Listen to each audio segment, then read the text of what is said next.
I'm a big star. The kind that is so black and red that the whole network boycotts. The reason why I haven't gotten out of the entertainment industry now is because I have a big financier behind me. But I'm tired of it, and I don't want to be with him anymore. So I got married, and accidentally became a movie queen. And I became the white moonlight in the minds of all netizens. I'm a canary that Bruno Reed has been keeping in captivity for 3 years. Bruno Reed would rather move out of Reed's old house than break with me. Anyone should praise me for my clever means, but all I can say is that it's all a misunderstanding. Bruno Reed is not the kind of person who loves the brainworm, and he doesn't have love in his dictionary. It's not so much that he's going to disobey everyone for me, it's that he's born unwilling to be coerced by others. He doesn't love me, but aside from the fact that he doesn't give his feelings, Bruno Reed is a very suitable financier, and he is kind of indulgent to me, but I'm just tired of it.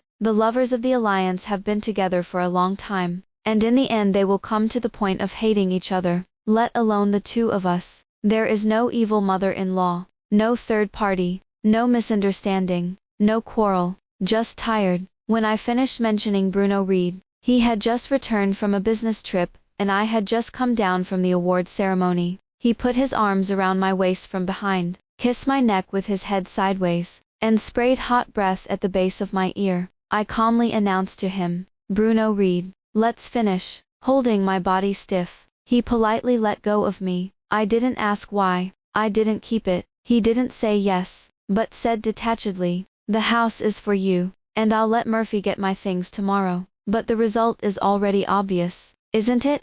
No, I said, smiling. I've moved out. I don't need a house. You let Murphy sell it. Murphy is an assistant to Bruno Reed. This house was originally bought by Bruno Reed for me to meet him, and now that it is over, how can he still set foot here? And his next one must not want to live here. Then sell it. It's too late. I'll go first. You can rest early. Bruno Reed responded. Okay, stay safe. I laugh. I expected him to say this. He was always considerate to people. I climbed into Bruno Reed's bed when I was 19 years old. And I met Bruno Reed after I had just escaped from my family of origin and had been signed to an entertainment company for her beauty, in the bottom of the city. The entertainment industry is mixed. I didn't suffer much. Filming Buddhism, often invisible, not fighting or grabbing. Netizens scolded fiercely. I just lay down at home for a few months, and then came out to do business. And my life was comfortable, but not now.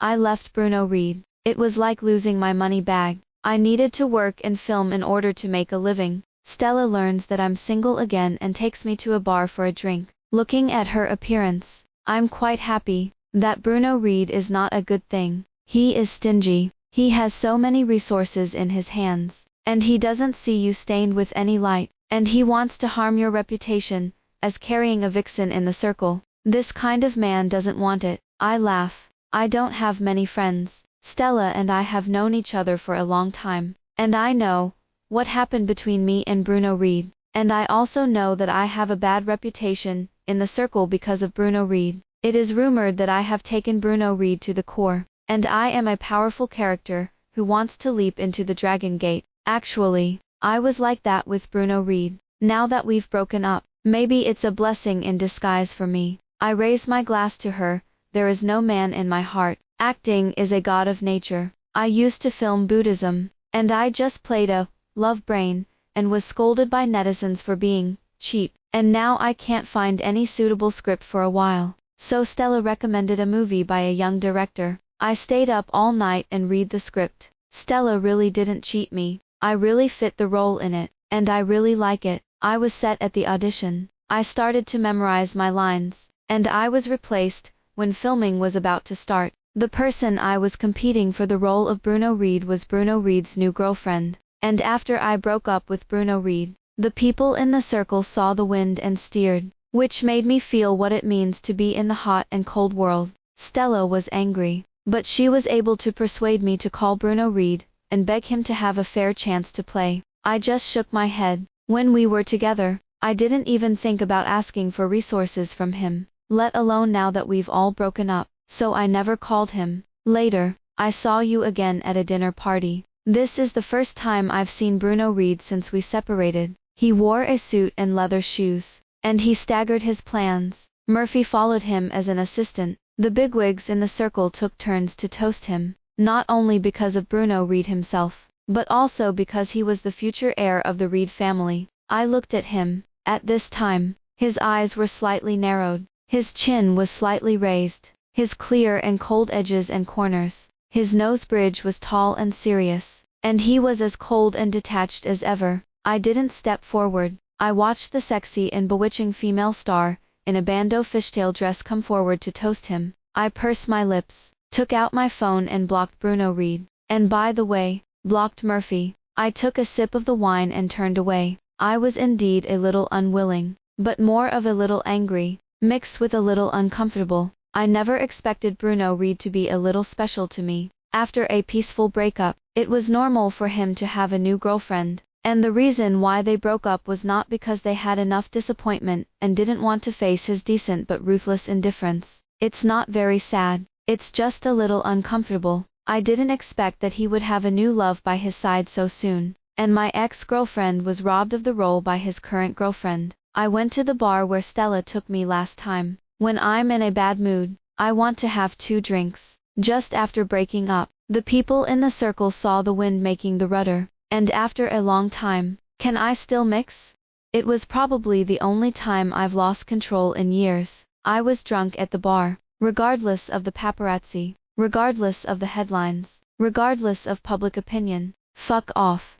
But I didn't expect it to be quiet on Weibo the next day, which was really a coincidence, because I ran into people who couldn't be posted online. The legendary Crown Prince. I slept until I woke up naturally. Yesterday I had a splitting headache from mixed drinking, but after I came back to consciousness, I also began to feel afraid. I searched around but couldn't find my phone, only to remember that it had soaked in a wine glass when I was at my craziest yesterday. I don't know who brought me to the hotel, but my clothes were still there, but they were a little wrinkled, and I smelled of alcohol. Then I saw a set of clothes at the head of the bed. I raised my eyebrows slightly and took my clothes to the bathroom. It seems that I was lucky enough to meet a good person, but I don't know how the internet is now, and if the agent has started to go crazy because he can't find me. When I packed up and came out of the hotel, I was bumped into a man in a black jacket and high-top shoes, very tall, about 1.9 meters, not very thin. Look at the muscles are very strong, but not very strong, just the right degree. Thick eyebrows and high nose, narrow and deep eyes, with aggressiveness. It's not a popular look, but it's a first-class good-looking, safe-looking look. When he saw me, he frowned impatiently as if he remembered some bad memory. I looked at the way he squinted impatiently, and suddenly remembered something. Memories of last night come to mind. I was bouncing down the dance floor, and accidentally bumped into a passerby. The flesh on my body was so hard that it hurt me. I raised my hand and pushed him, but I didn't push it. I frowned and pushed again, but he grabbed my wrist. Then, I bit into his jaw. I was a little embarrassed, and my gaze moved down, just to land on his right hand, which still had tooth marks. In fact, I have always been steady, and the unreasonable madman behavior of yesterday is really not something I can usually do. Just as I was about to apologize, someone came over again. It was actually my agent. When she saw me, she hurried over, and was about to ask me why I didn't answer the phone, when I turned my head, and saw the man standing next to me, although curious, but more surprised, and said, "Corey, hello, I didn't expect to meet you here. This is the Deirdre Titus I mentioned to you. I am her agent, and I have been in contact with your people before." My eyes widened slightly. This circle is big and small, and there are many people who have more power to speak than Bruno Reed, and the role I have already set is going to be robbed, and my agent will naturally not be indifferent. There is certainly more than Bruno Reed as an investor in a movie,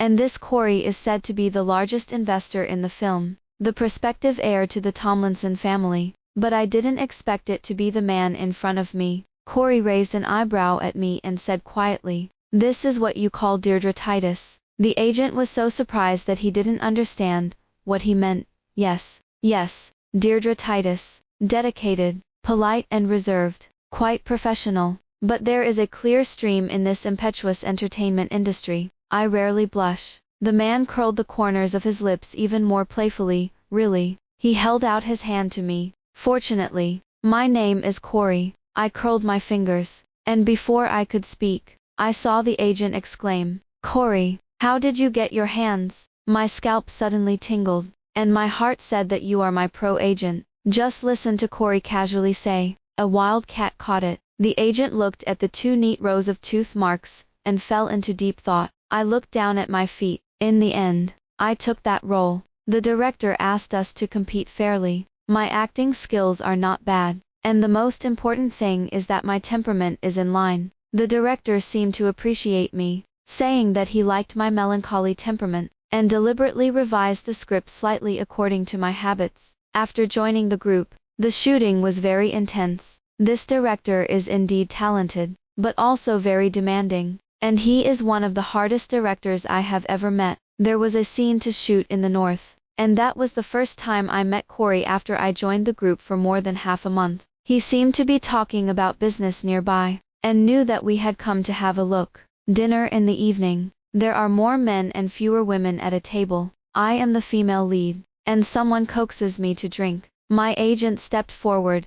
I'm sorry, Deirdre Titus doesn't drink well. He never drinks. I felt a burning sight on my side, and I didn't dare to look at it, and I didn't say a word, so I acquiesced. There is the only explosion scene in the whole movie in the back, because there is only this one, so I want to highlight the danger and tension, because I have a scene of falling down, so I didn't dare to use a real bullet. Not far away were the first responders, and I saw Corey there. Originally, there were a lot of rehearsals, but there was an accident when the official filming started, because the temperature plummeted. The ground was icy and a little slippery. I stumbled when I ran, and I didn't run to a safe point, and the air wave of the bomb lifted me away. It just fell into a puddle. In order to highlight the realism, the crater next to me was very deep, and it was a scene after the rain, and my whole body was stuck in the muddy water. My face was stupefied, and there were rats crawling over the back of my hands. I didn't dare to move. I felt sick and a little scared. A black figure jumped in and picked me up with strong arms, and I was startled and struggled instinctively. He frowned. His side face was cold and stiff, and he snorted impatiently. It's Corey. I saw the loaches wriggling on the ground, and I was so disgusted that I almost threw up. When I recovered, I noticed that Corey's face was extremely dark, and then I was honest in his arms. He was held in one hand and fished out of the water. The staff saw that the big money owner was covered in mud, and hurriedly gathered over, handing towels to those who handed towels, and water to those who handed water. Corey frowned, and threw the white towel over my head with an impatient expression. The on-site doctor wanted to examine Corey, but he refused. You go see her. He pointed at me and said. Everyone naturally knew that he was fine, but they didn't expect that there was an accident when the big boss came to supervise the work, and the first aid personnel at the scene had not moved. When I heard him say this, I knew that he was not angry, so I hurried over and checked on me. I let them inspect and was surrounded by a crowd of people, and I couldn't see Corey's face clearly, only that he had thrown off the crowd and gone to take a shower. I saved you twice. Thank you a little. He washed up and came out of the dressing room and looked at me as I reapplied my makeup. The makeup artist of the crew didn't know that I knew him, and he looked at me with bright eyes, and he was afraid that it would be too obvious, so he tightened the corners of his mouth, but his ears were pricked up. I felt embarrassed and coughed dryly. Thank you, and then I couldn't hold back. But there are first responders on site. You don't have to go into the water, and you rush to move me? In case I break a bone, it will be difficult. Corey's eyebrows furrowed, the corners of her mouth twitching. When everyone saw that his face was wrong, they hurriedly withdrew. You talk. We'll come back later. Corey pinched his eyebrows, as if he didn't expect me to take revenge. Do you know what's underwater? You dare to stay inside. I didn't speak. He snorted. Looks like I'm troubled. He walked past me, and when he got closer, I could see a scratch on his neck. It may be because of the water in the bath. The scratches are red, and there is a slight swelling. The GIF of my injury on the set was put on the internet and became a hot search. Some people also said that I broke my leg, and even said that I broke my appearance, and there was a big fight. Stella was so frightened that she hurriedly called me, and I quickly reassured her, and told her that I was okay. Even a rich second generation I met at a friend's drinking party called me to ask what was going on. I explained it to him. After chatting for a while, I hung up the phone, and the agent asked me who was calling. I joked with her, "I'm obsessed with my beautiful little brother." The agent guessed who it was, so he smiled and didn't speak. I took a sip of the thermos cup from my assistant, and caught a glimpse of Corey staring at me with an intriguing gaze. I was so startled that I almost choked on the water. When I recovered and looked again, I couldn't find Corey's figure. Wait until the next day. After I finished filming the day's scene, I just took off the makeup on my face, and the assistant came in and told me that the rich second-generation friend came to visit the class, and brought drinks and snacks over, and just arrived at the crew. I was stunned. I knew he was chasing me, but I didn't say it explicitly, and I couldn't refuse. But I didn't expect him to come to visit the class without saying hello. I followed my assistant to him, looked around and didn't see anyone, and when I met the agent told me that Corey had kicked him away, because, for projects with an investment of hundreds of millions, can irrelevant personnel enter? I was slightly stunned, and called the rich second generation. It's rude to come here after a few hours of flying over, and not making a single call. All right then, I thought for a moment, I'll treat you to dinner when I'm done. The other side got my invitation, and when he achieved his goal, he naturally hung up the phone. I put my phone down and found Corey standing behind me. It's time to block the mobile phone signal. The trade secrets have been leaked by you, and you want to go on a date and eat before you finish your business. I frowned, interrupting him.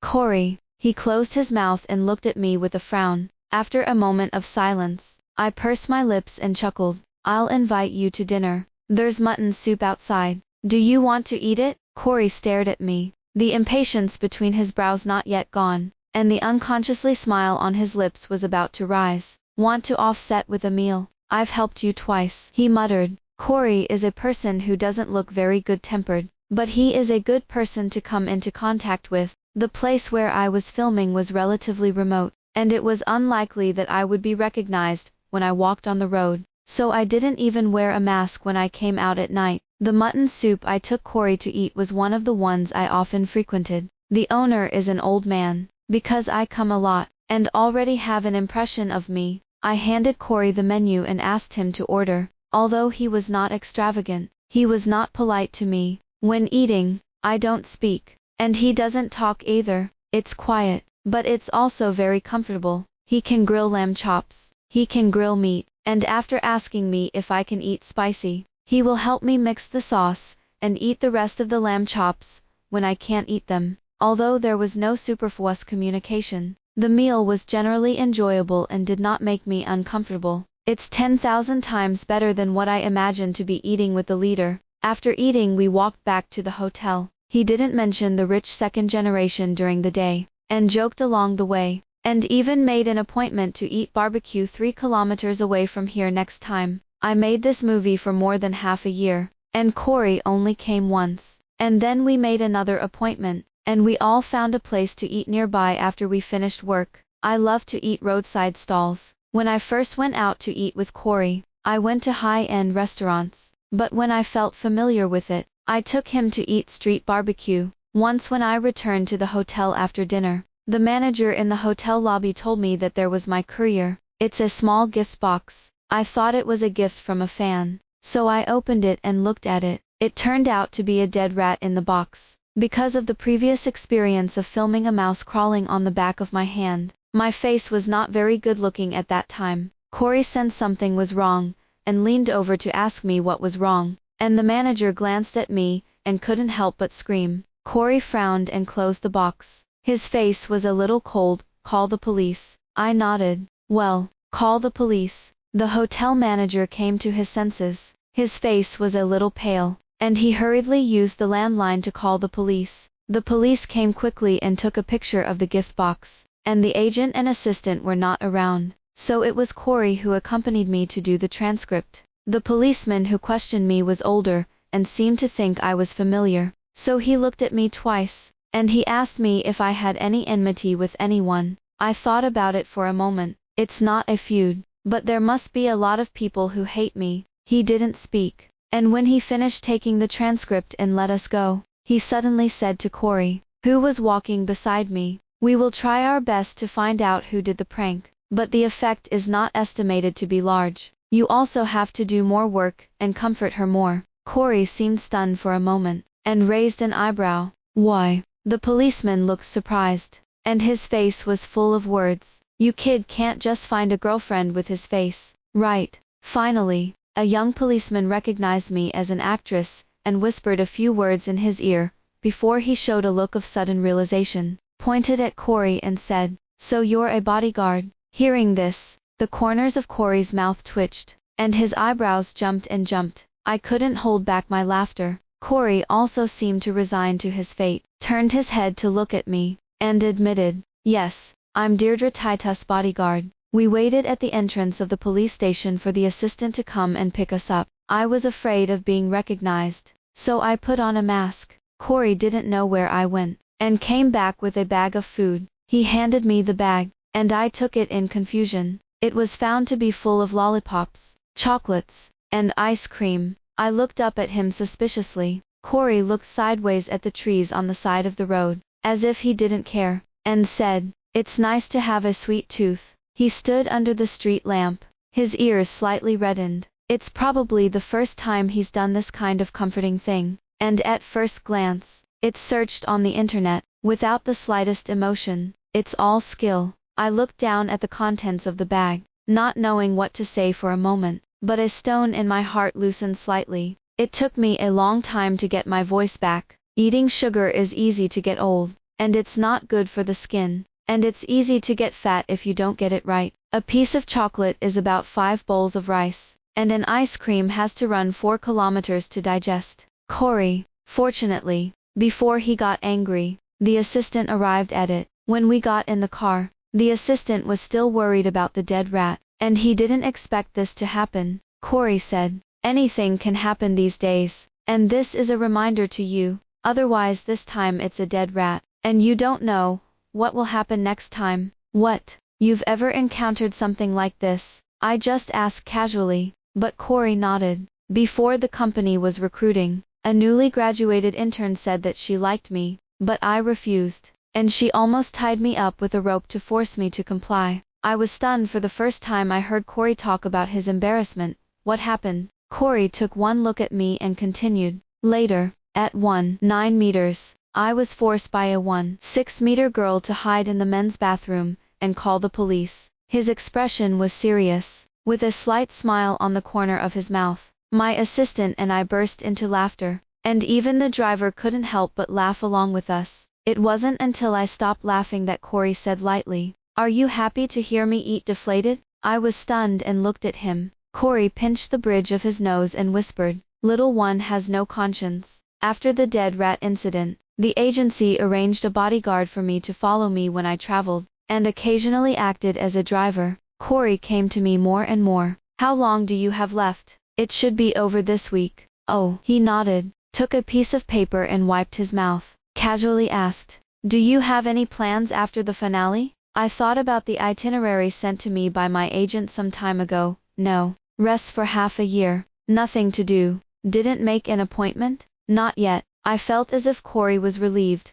I just had a break in the second half of the year. Whether I am interested in traveling, and I will not be blown up on the internet with me. I'm rich now, but I'm afraid of being photographed. I really haven't gone out to play. Corey's identity is special. I don't want to be talked about by people on the internet. Entertainment companies sell him face. He won't send it out when he is photographed. It's really safe with him. To be honest, I'm a little moved. Wait until I discuss it with the team." Corey hooked her lower lip and happily responded, "Okay, I'm going home on my plane tonight, and there's something going on, so you're sure to contact me." "Yes." I was a little surprised. The capital is quite far from here, spanning half of China, and I didn't expect to leave in such a hurry. Wait to come out of the restaurant. Corey took me back to the hotel, and the agent was waiting for me there. I mentioned it to her. I thought she would be a little embarrassed, but she readily agreed. Go.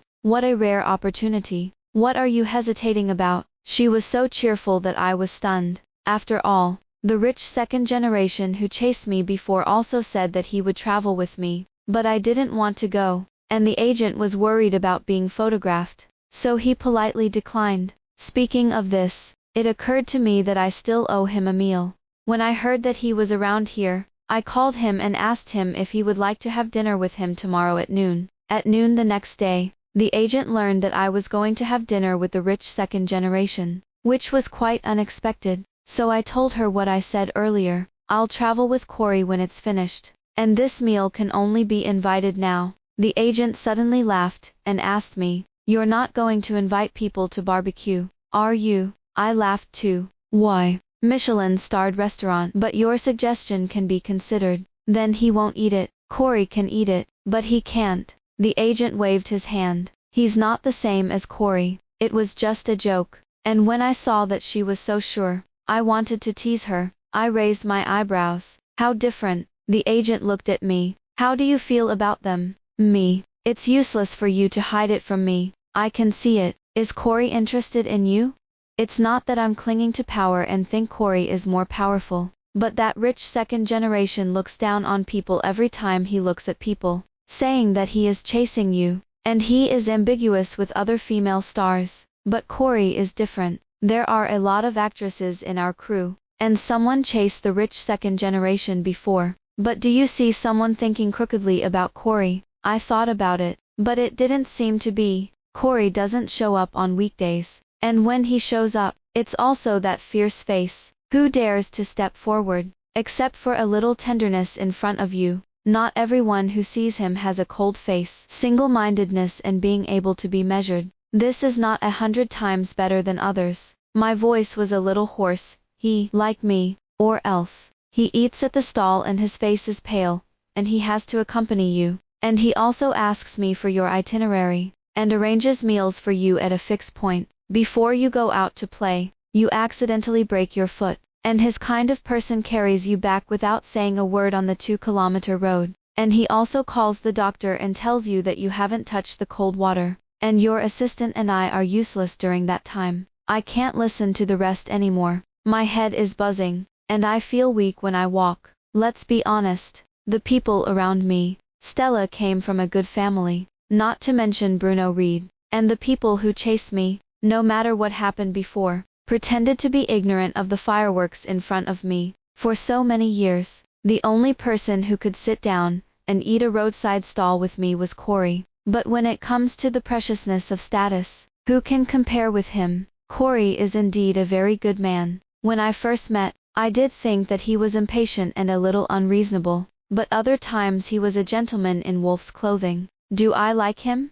I think at least I have a good feeling. He has retreated again and again. Understanding, tolerance and preference. How can I be completely indifferent? What's wrong? Corey picked up the phone. He probably had just come off the plane, a little tired, and his voice sounded dazed. I pinched my phone, paused for a few seconds, and asked him, "Are you there?" He said, "I just got home, and now I'm lying in bed." I didn't speak again. After a few seconds of pause, I heard Corey chuckling under his breath, on the other side of the phone. "Some are helpless, some are spoiled, and some are happy. What's wrong? Missed me? That's a bit of a cross line." Maybe he regretted it after asking, and hurriedly explained, "I'm playing." I interrupted him. "Yes." The breathing on the other side is suddenly a little heavier. I felt a little burning on my face, and hurriedly made an excuse. "I still have a scene." Hang up. I regretted it when I hung up. He knows my filming schedule, and every time he calls me, and sends WeChat messages in the past, it's during my break. This excuse is so stupid.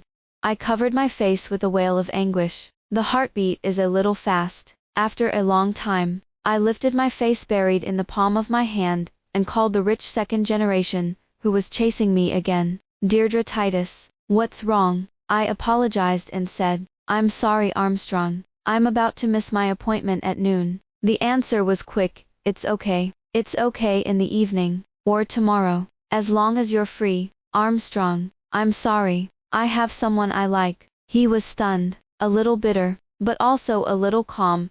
I hope I can get to know each other when I have the chance. I laughed, too. Okay. At noon, I ate a working meal in the crew, and the play was full in the afternoon, and it was already dark when it was over. As soon as I finished work, I went to my assistant to ask for a mobile phone. I flipped through it, but I didn't see Corey's text message, and I was a little disappointed. I feel like I'm too self-inflicted. I followed my assistant back to the hotel in a nanny car, and on the way I closed my eyes and pretended to sleep. I kept thinking about Corey. A person like me, with that rich second generation, is already considered a high climber, not to mention Corey, and there's no certainty that he really likes me. What if it's just a coincidence? All the ambiguity I thought was just a joke. After a while, I didn't think so. Corey is the kind of person who should be very busy. How can he walk and eat with me twice a day? 3 days. I was still too impulsive to attack without thinking clearly. But, when the bus arrived, I opened my eyes distraught and saw a black SUV, parked in front of the hotel. I froze in place, my heart beating faster than I could have imagined. Like crazy, I felt like I was too self-conscious, but I couldn't help but look forward to it. The door opened, and Corey got out of the car in a black coat. He was breathing a little heavily, and he strode towards me, his eyes shining, but the blue and black under his eyes showed that he was tired. The assistant didn't expect to run into Corey here, and exclaimed quietly. She thought Corey was still in the capital, and so did I. I didn't expect him to rush back because of a phone call. I watched him come over. I muttered his name, Corey. Standing half a step away from me, he reached out and pulled my wrist, and gently pulled me into his arms. I heard the assistant turn back to the car and drive away. I'm back. I'm coming to see you, Corey whispered in my ear, in a flat tone. The hand on my back slapped it lightly, as if it was a little helpless indulgence. I was a little silly. I felt like I was in a dream, and I had a little bit of joy that I didn't want to admit. I didn't expect him to really rush back because of my words. When that call went out, I was also impulsive. I regretted it as soon as I dialed, and when I hung up the phone, I couldn't wait to turn back time. My eyes were a little sour, touched and uncomfortable. Do you like me? He asked. Then he said to himself, I like you. I like you very much. I like you very much. My heart trembled. For a while, he didn't know how to answer, and turned his head sideways, unwilling to look at him again. The tenderness in his eyes was really hot. Corey, listen to me. A few years ago, when I was 19, he interrupted me. I saw you then. I froze and looked at him. His eyes were gentle, and he was like the frowning and impatient person in the hotel at the beginning. The first time I met you was at a restaurant where my friends and I were eating. I saw you as soon as I walked in the door, and you ordered a large table of dishes by yourself. I didn't drink that day, so I came out early, and I saw that you didn't touch the food on the table. You just took a bun and put a candle on it, and you said, Deirdre Titus, happy 19th birthday. The next time we met, it was when I bit him in the bar. I thought at the time, how could this girl, who I always thought was a little pitiful, be so wild and actually bite me? The more I think about it, the more angry I become. I think you don't know what to do, but I'm also curious. I'm curious about what kind of person you are,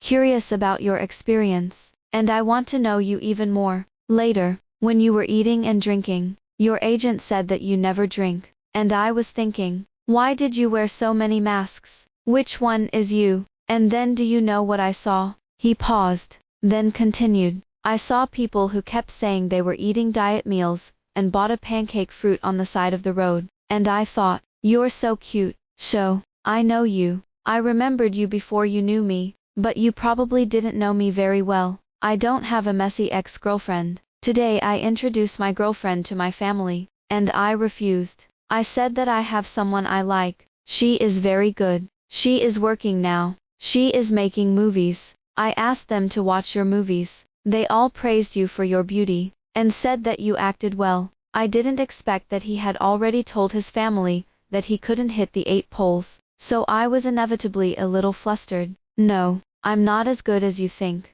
Corey laughed. It's okay. I think I should do it myself, and I'd love to, if you're embarrassed. You just like me a little more than you just did.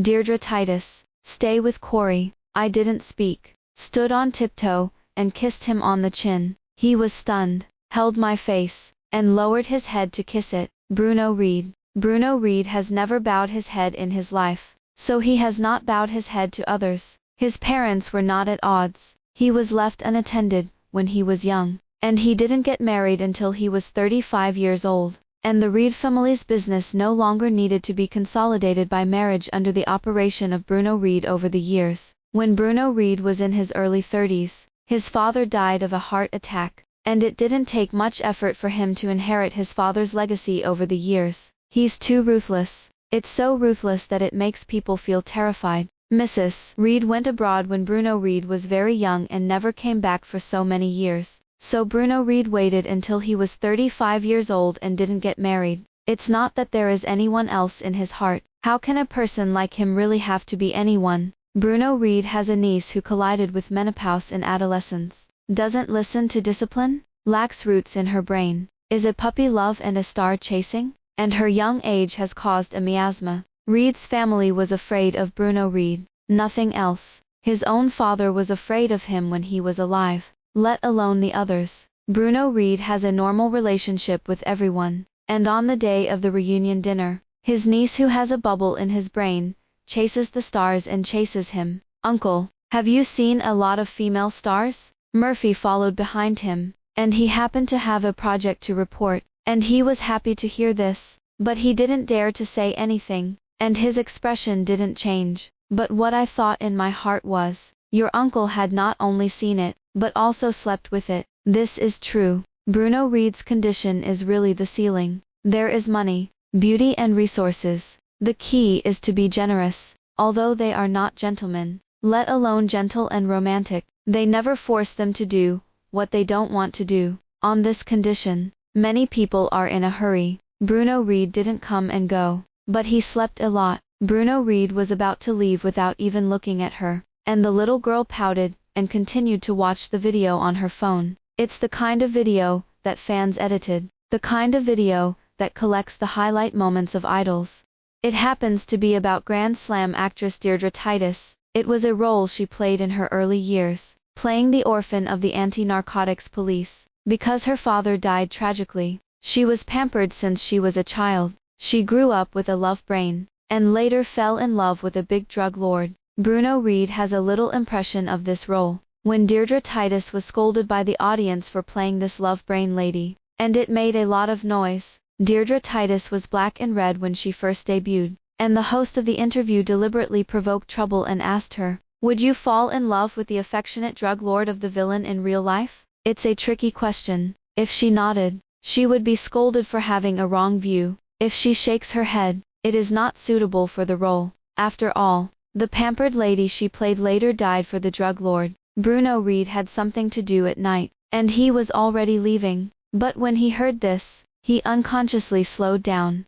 Deirdre Titus in the video thought for 2 seconds and replied seriously, "If I, as a member of the people, fall in love with a drug lord, I am willing to cooperate with the police to arrest him. If I fall in love with a drug lord as a police officer, I'd love to hand feed him a gun. Love can't be stopped. I allow me to fall in love with anyone, even if he's a wretch. I admit it." So calm and determined. Not only the host, but even Bruno Reed was stunned. Murphy had been with Bruno Reed for the longest time, remembering the voice of Deirdre Titus, and when Bruno Reed stopped, he didn't dare to rush even when the meeting time was approaching. Everyone was afraid of him, and did not dare to go against his mind. In just a second or two, Bruno Reed was back to normal, and he sat in the car with a complacent expression. He's like that, no matter what he encounters. The excess emotions will be leaked at most. Bruno Reed has had many women around him, and Deirdre Titus is not the first,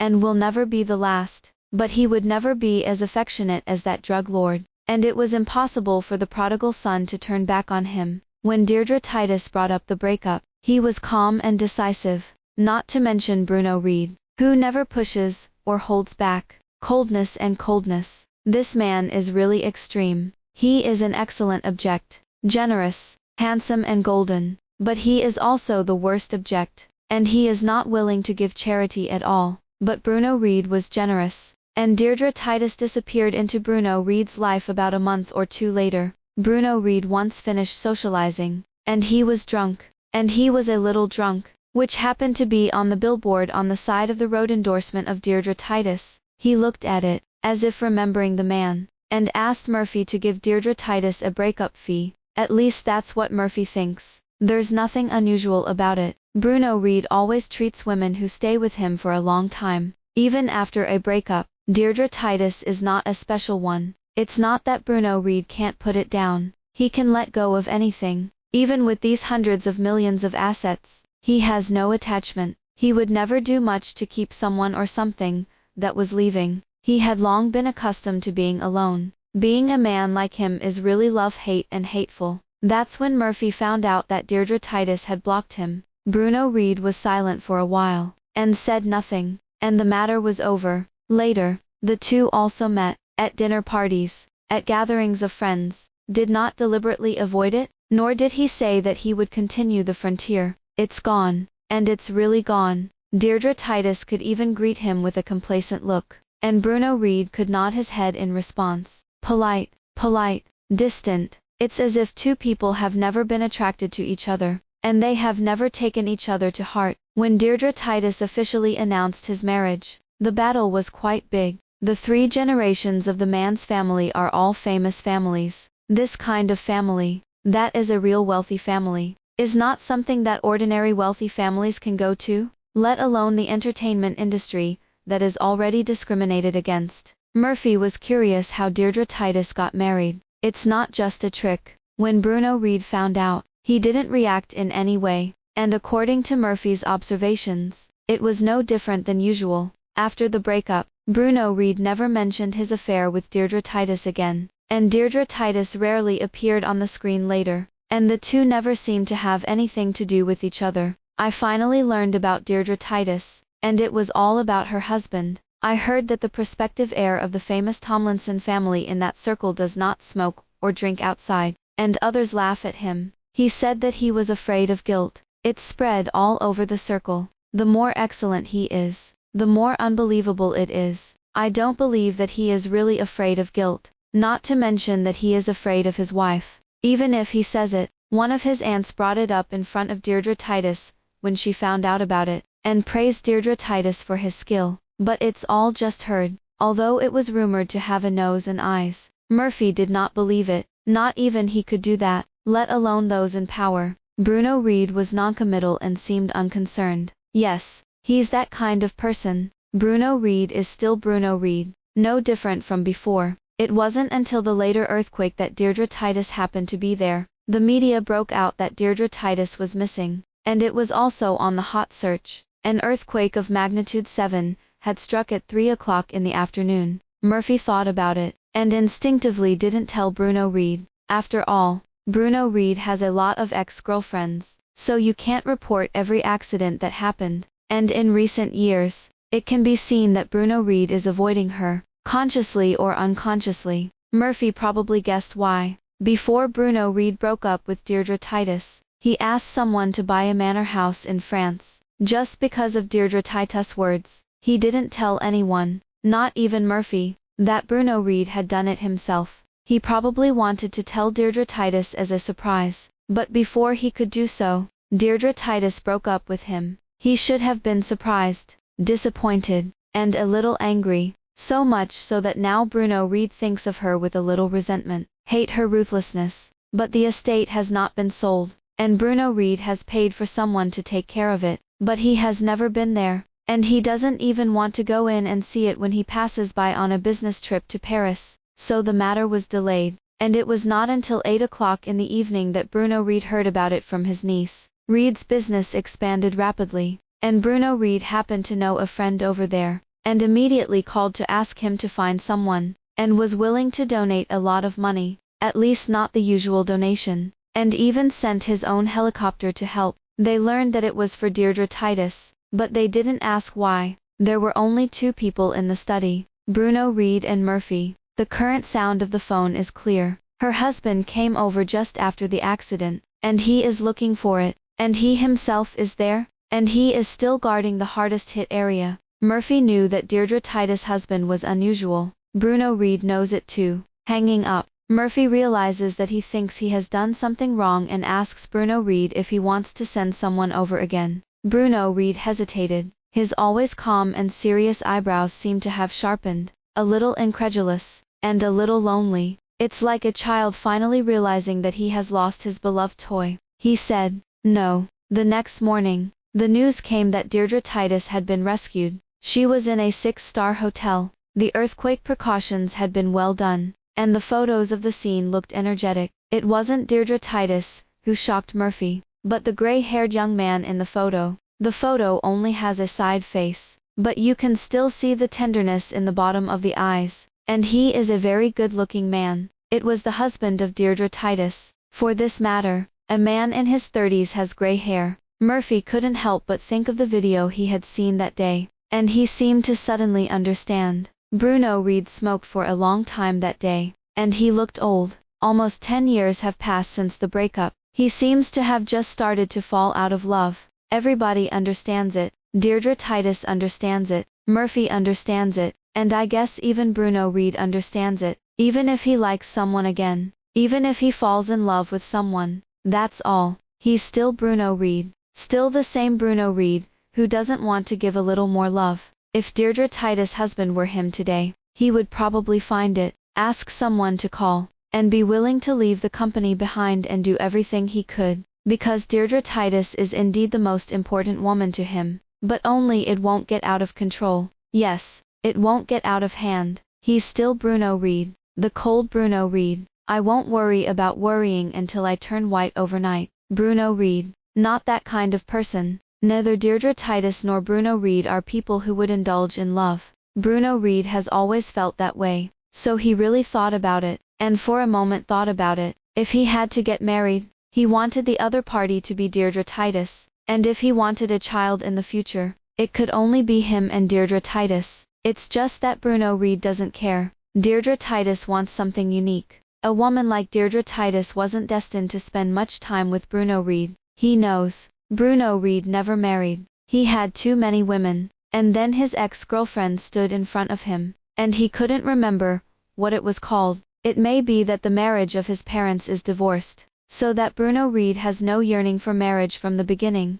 The two of them are actually the same kind of people. They were all born in unhappy families, but Deirdre Titus seems to be more sober. She never stopped for anyone who didn't deserve it. No one knows what Bruno Reed will be like in Deirdre Titus in the end. But for Bruno Reed, if that person is Deirdre Titus, he was probably willing to bow his head. How unfortunate that the two of them couldn't get together. How fortunate the two couldn't get together. Deirdre Titus had already met the person she wanted, but Bruno Reed had a stumbling block and could never climb out again. The end.